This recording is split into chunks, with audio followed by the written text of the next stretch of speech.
Pela fé posso enxergar, pela fé posso tocar, pela fé, pela fé.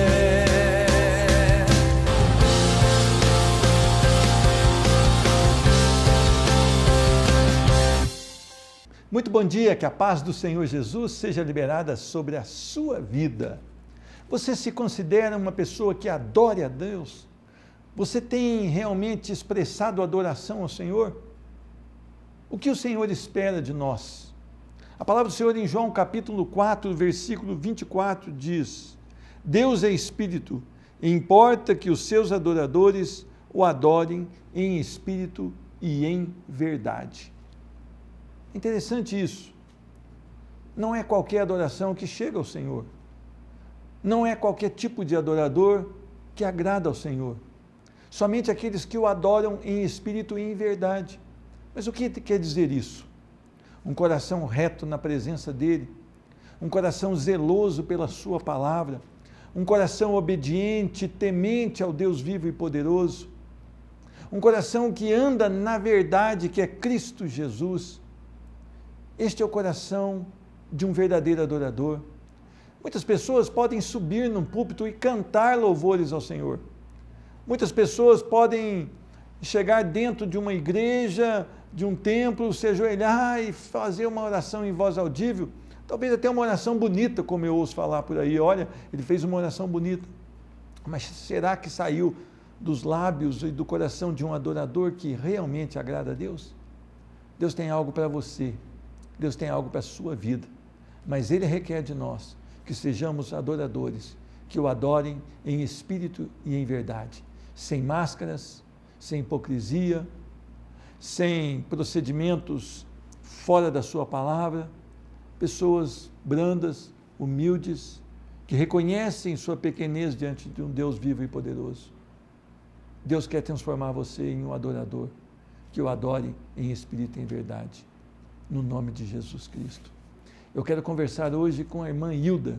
A irmã Hilda teve uma experiência de vida muito forte há 30 dias atrás e ela vem ao programa Restaurando Vidas para glorificar o nome do Senhor. Vamos passar então essa entrevista.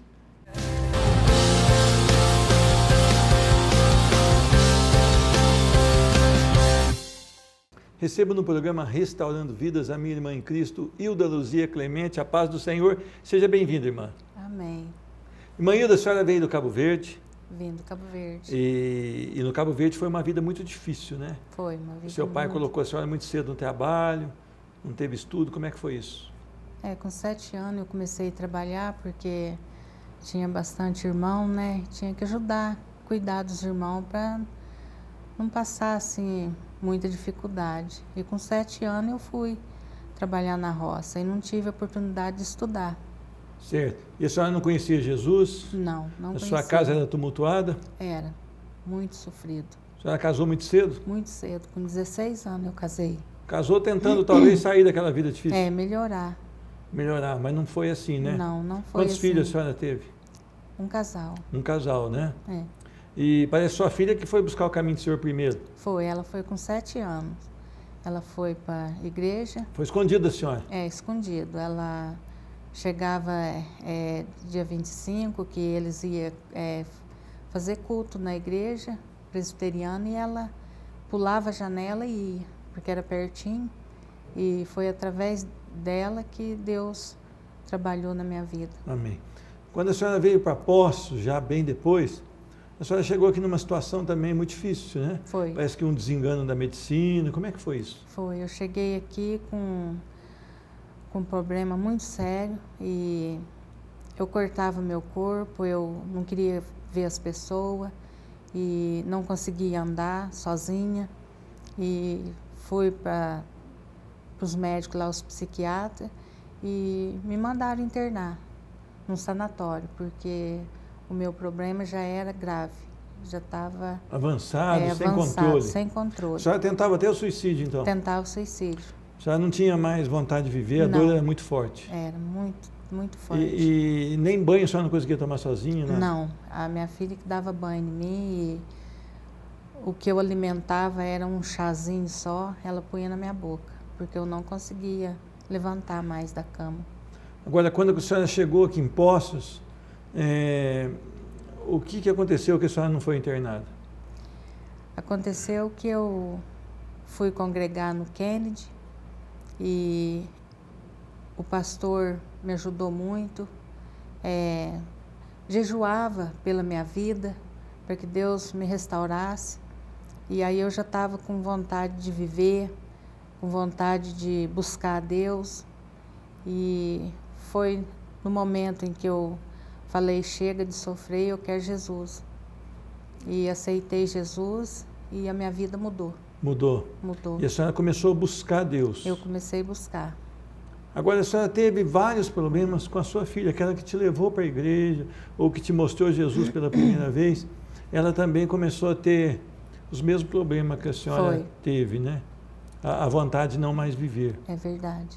Por algumas vezes ela tentou tirar a própria vida também. Por 3 vezes ela tentou tirar a própria vida. E ela tomava comprimidos, forte.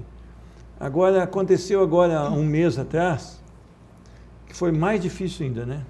Isso pegou uma intensidade maior e ela tomou muitos comprimidos. Como é que foi isso?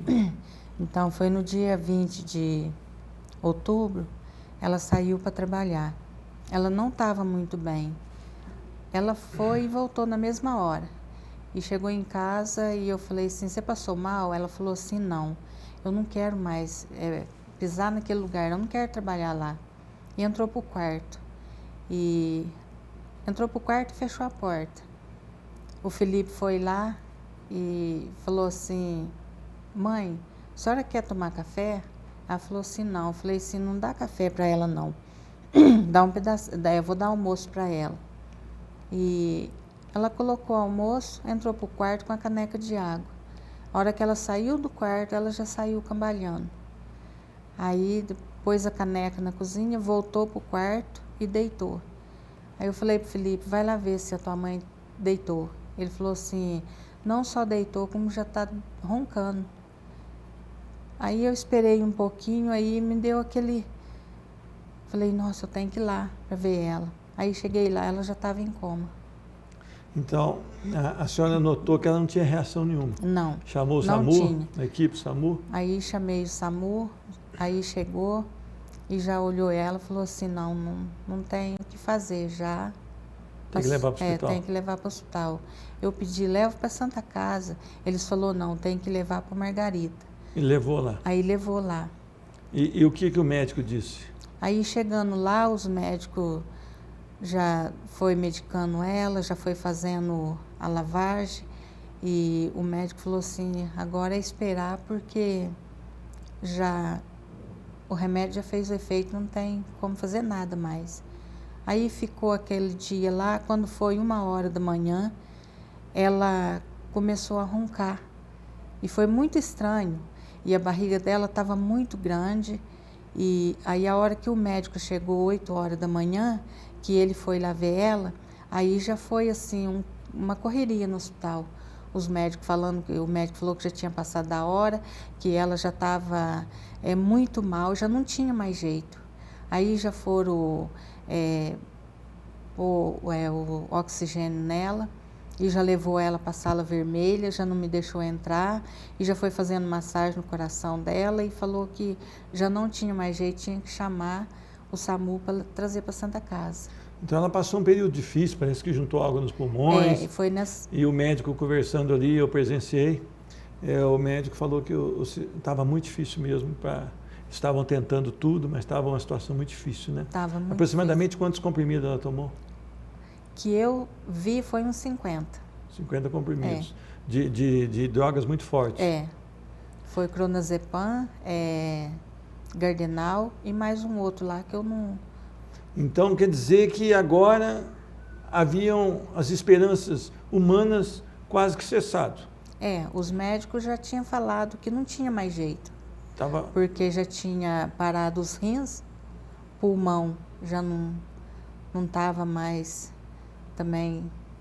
Tinha muito líquido? Tinha muito líquido. Não estava respondendo, Não estava respondendo. E o que agora a gente faz numa situação dessa? Até para você que está assistindo o programa Restaurando Vidas, talvez você tenha passado por situações, talvez você esteja passando ou vá passar por situações onde você diz, e agora o que eu faço? Não há mais recursos humanos para serem feitos. O que houve daí em diante, irmã? Então, daquele momento que o médico falou que não tinha mais jeito, eu olhei para o rosto do médico e falei, só, doutor, que eu sirvo um Deus, que se Ele quiser tirar minha filha dessa situação, Ele vai tirar, porque Ele é poderoso. E eu creio nesse Deus que eu sirvo. E foi assim que eu falei e já levaram ela para a Santa Casa.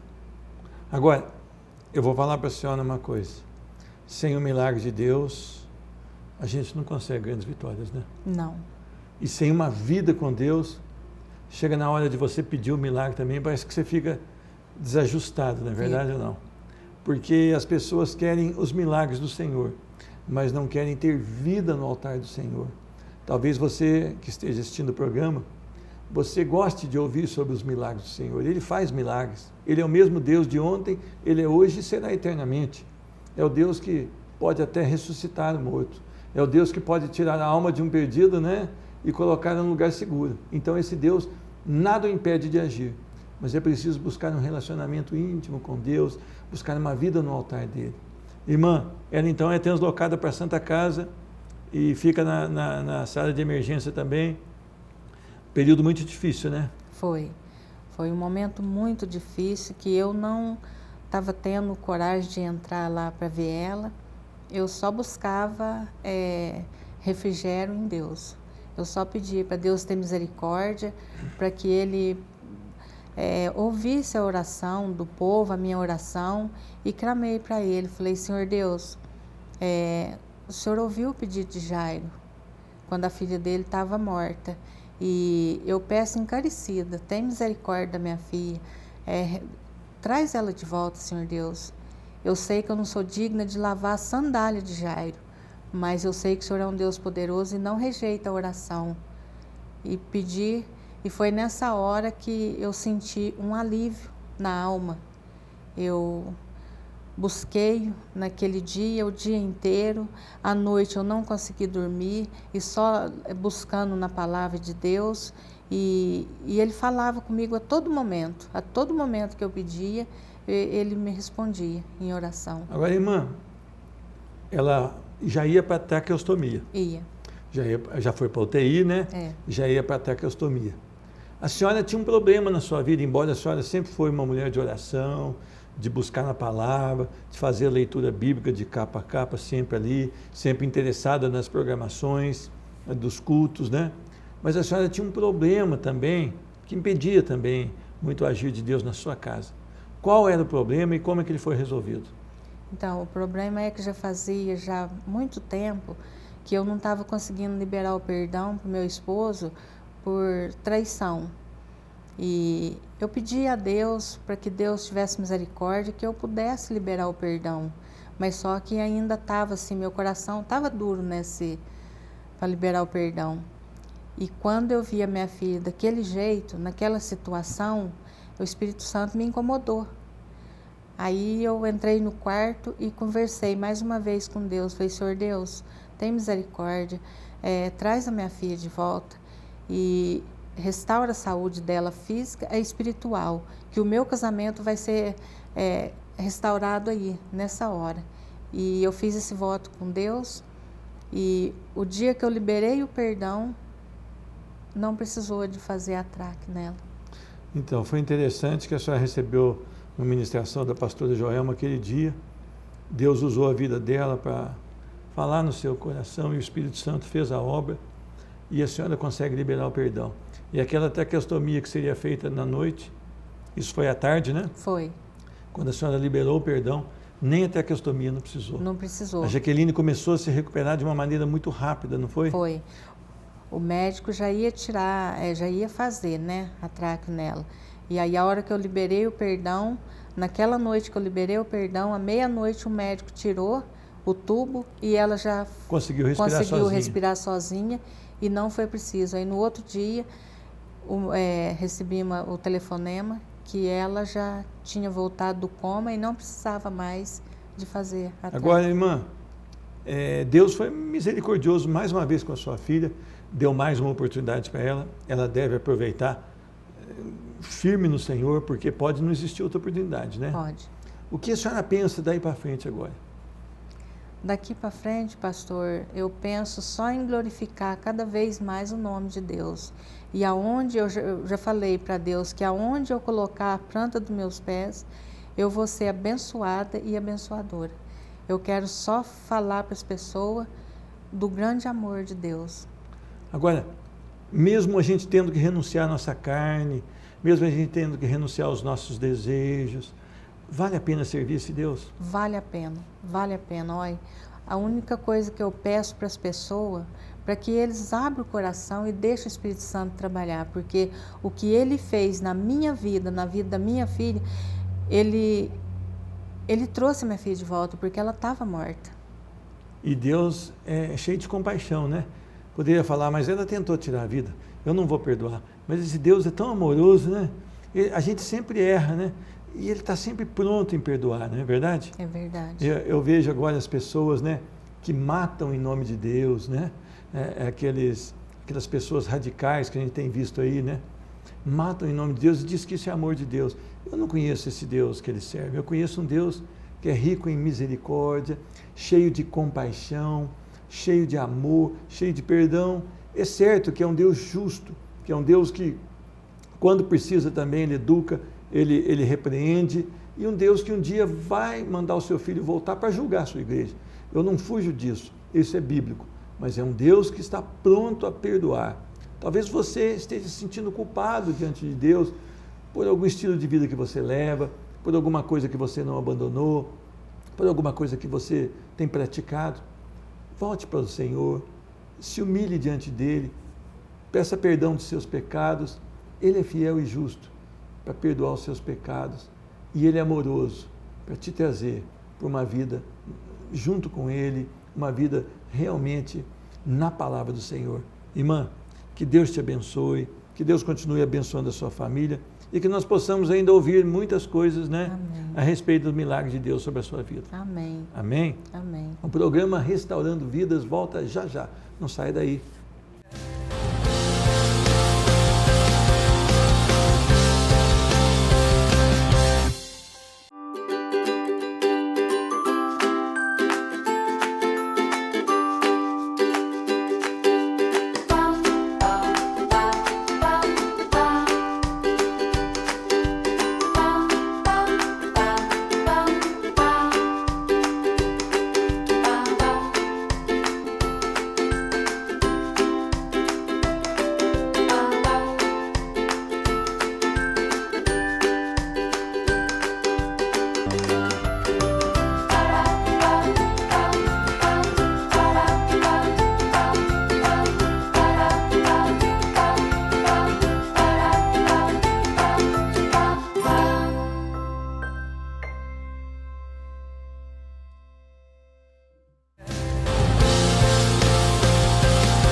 Viver uma vida santa na presença do Senhor, viver uma vida que agrade a Deus, viver uma vida perseverante no Evangelho. Este é o tema que nós vamos abordar aqui hoje. Para isso nós vamos ler a carta aos Filipenses, capítulo 3, a partir do versículo de número 17. Diz a palavra do Senhor: Irmãos, sedes imitadores meus e observai os que andam segundo o modelo que tendes em nós. Pois muitos andam entre nós, dos quais repetidas vezes eu vos dizia e agora vos digo, até chorando, que são inimigos da cruz de Cristo. O destino deles é a perdição, o Deus deles é o ventre e a glória deles é a sua infâmia, visto que só se preocupam com as coisas terrenas. Pois a nossa pátria está nos céus, de onde também aguardamos o Salvador, o Senhor Jesus Cristo, o qual transformará o nosso corpo de humilhação para ser igual ao corpo da sua glória, segundo a eficácia do poder que ele tem de até subordinar a si todas as coisas. Portanto, meus irmãos, amados e muito saudosos, minha alegria e coroa, sim, amados, permanecei deste modo, firmes no Senhor. Amém? Vamos orar, Senhor Deus. Muito obrigado pela porção da Tua palavra que pode restaurar vidas hoje. Eu estou abençoando agora, Senhor Deus, no nome de Jesus Cristo, essa pessoa que assiste o programa Restaurando Vidas, que ela possa ser tocada de maneira especial pela Sua palavra e que venha, Senhor Deus, a ser cada vez mais apaixonada pela Tua verdade. E é no nome de Jesus que eu oro e agradeço. Amém. Como tem sido a sua vida? Fidelidade, zelo na palavra, firmeza, olhos no alvo que é Cristo Jesus? Nós temos visto muitas pessoas desanimando da carreira da fé, talvez porque alguma coisa aconteceu onde ele congrega, talvez pelo testemunho ruim de uma pessoa no seu trabalho, talvez pelas circunstâncias do mundo, da vida, da nossa nação, que está passando por um momento difícil. Mas será que isso é motivo para que nós vacilemos na fé? Paulo ele traz algumas instruções para nós. A primeira instrução que ele traz para nós no versículo 17, sede imitadores meus e observai os que andam segundo essa doutrina. Primeira coisa, você precisa olhar para Cristo Jesus. E depois você deve observar as pessoas que andam em Cristo Jesus. E você pode imitar, como Paulo está falando, olha, eu preciso que vocês me imitem. Por quê? Porque eu quero mostrar para vocês o que é servir a Cristo Jesus. Todos nós sempre temos alguma referência humana, e Paulo fala de referência humana aqui. É lógico que temos que olhar para Cristo, e Paulo mesmo diz no começo do capítulo 3 aqui, mas no meio, que ele, não que ele já tenha alcançado a perfeição, mas ele estava com os olhos no alvo, e o alvo é Cristo Jesus. Mas todos nós temos alguma influência humana, e Paulo era essa influência humana. E você se serve a Deus com interesse de coração, você se torna uma referência humana. Olha aqueles que observam a palavra do Senhor. Olha para aqueles que temem a Deus. Olha para aqueles que estão firmes em Cristo. As pessoas, muitas vezes, elas nos motivam ou para o bem ou para o mal, não é verdade? Ou elas querem te afastar da presença do Senhor, ou elas querem te aproximar da presença do Senhor. Então, peça discernimento espiritual a Deus, para que você saiba detectar as pessoas que estão realmente em Cristo Jesus, que têm firmeza no Evangelho da graça, para que você possa olhar para elas, como Paulo solicitava, sede imitadores meus e observar os que andam segundo o modelo que tendes em nós. Agora ele vai trazer um alerta aqui, que há muitos andam entre nós que são inimigos da cruz de Cristo. Às vezes uma pessoa chega e fala, olha, fulano estava na igreja, caiu, fulano estava na igreja e se apartou, olha, ele já era um inimigo da cruz de Cristo. E Paulo traz esse alerta, muitos andam entre nós, dos quais repetidas vezes eu vos dizia, agora eu vos digo até chorando, que são inimigos da cruz de Cristo. Aquelas pessoas que muitas vezes estão dentro de uma igreja, com a roupa de quem vai adorar, com a Bíblia junto dele, com as palavras até bonitas, mas que não tem vida no altar. Não adianta nada você ser um religioso. Algumas pessoas vão numa programação de final de semana numa igreja e acham que já fizeram o seu papel de cristão. Nada disso. Deus requer você, cristão, de segunda a segunda, 24 horas por dia. Deus requer que você seja apaixonado pela verdade 24 horas por dia. Nós não podemos ser cristãos de finais de semana, porque na verdade não seremos nada. E Paulo diz, olha, tome cuidado, porque tem no meio de vós inimigos de Cristo, pessoas que aparentam, mas que não são, pessoas que são hipócritas, que mostram uma coisa que realmente não vivem. Você tem se inspirado em pessoas assim? Tome cuidado. Se você está de um culto e essa pessoa sai para fora do culto, começa com um vocabulário torpe, começa com palavras chulas, se essa pessoa começa a projetar alguma coisa no seu trabalho que vai denegrir a imagem de alguém, que vai passar por cima de alguém, essa pessoa é inimigo da cruz de Cristo. Ela não tem o testemunho compatível com a vida dela. E hoje nós estamos cheios assim, pessoas que dentro de uma igreja, dentro de um templo de adoração, se mostram piedosas, apaixonadas pelo Evangelho, mas quando saem, elas manifestam o que realmente são, inimigas da cruz de Cristo. O seu testemunho é terrível. Aquilo que eles falam, aquilo que eles fazem, são totalmente fora da palavra do Senhor. Ele traz um outro alerta para nós. Olha, o futuro dos infiéis. Versículo 19, o destino deles é a perdição, o Deus dele é o ventre, e a glória deles está na sua infâmia, na sua desonra, visto que só se preocupam com as coisas terrenas. Você já conversou com pessoas assim, que vivem dentro de uma igreja, mas que não se preocupam com as coisas do alto, e sim com as coisas terrenas? Você já viu pessoas que, quando saem do culto, se transformam, começam a praticar atos que os perdidos praticam, que aqueles que não conhecem a Deus praticam? Há uma sentença para eles, é a perdição. Você quer isso para a sua vida? Não, você precisa buscar a glória do Senhor.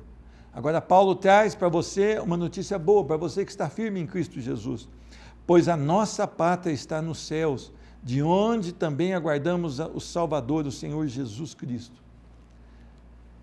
O maior desejo daqueles que vivem em Cristo Jesus é a volta do nosso Mestre.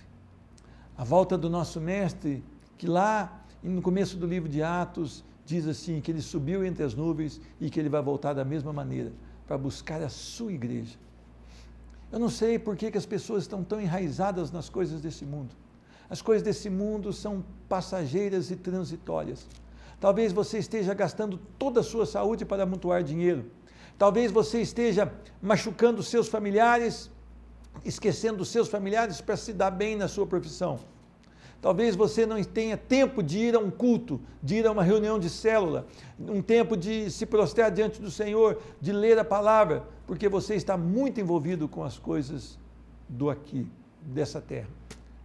Mas a palavra do Senhor diz que aqueles que amam a Deus devem aguardar a sua vinda, devem desejar a sua vinda. Olha que coisa maravilhosa, a nossa pátria está nos céus. Quanto tempo você vai viver nessa terra? Se você for muito vitorioso, 100 anos, 105.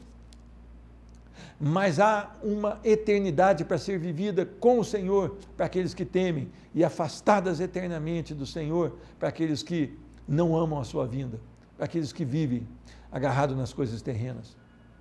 Há um tempo especial de Deus para você. Diz a palavra, versículo 21, o qual transformará o nosso corpo de humilhação para ser igual ao corpo da sua glória. Nós seremos transformados quando o Senhor Jesus voltar. Não haverá mais enfermidades, não haverão mais as marcas do envelhecimento, não haverá mais aquelas pessoas que têm um problema físico, nada disso. Agora um corpo glorificado, igual da glória de Cristo Jesus, e nós iremos morar com Ele pelos séculos dos séculos. Olha que maravilha! Deus está te prometendo algo especial para você que crê, para você que se dobrar diante dEle, para você que amar a sua vinda, algo especial. Não te custa nada, é a graça do Senhor. Você não precisa pagar por isso, você precisa renunciar à sua própria vida, você precisa morrer para si mesmo e parar de sonhar e deixar que Cristo sonhe por ti. As coisas do mundo só geram aqui no mundo, mas a palavra de Deus jamais passará, e Deus te convida hoje em Cristo Jesus para você viver e para você conhecer a eficácia do seu poder, a transformação que haverá para aqueles que estão em Cristo Jesus. Qual você vai escolher? Uma vida plena aqui nessa terra, cheia dos prazeres transitórios, cheia daquilo que é bom que o mundo pode te oferecer por alguns anos, ou aquilo que é perfeito que Deus quer te oferecer por toda a eternidade. E termina aqui no capítulo 4, versículo 1, portanto, meus amados irmãos e muito saudosos, minha alegria e coroa, assim, permanecei firmes no Senhor. Não negocie os valores bíblicos. Se lá no seu emprego você for zombado porque você crê no Senhor Jesus, a palavra diz que grande é o seu galardão.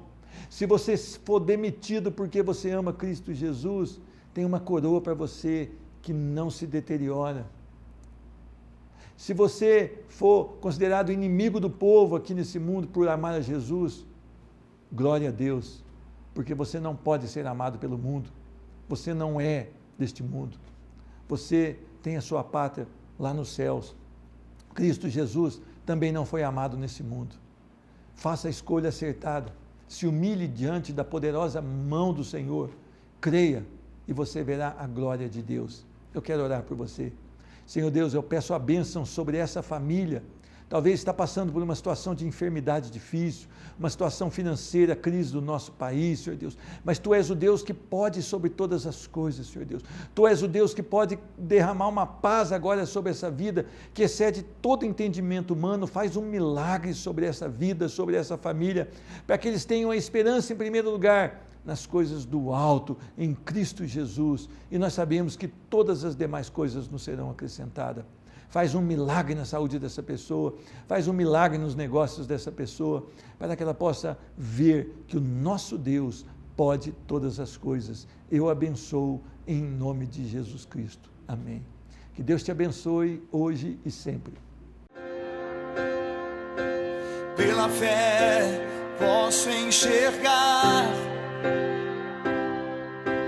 pela fé posso tocar.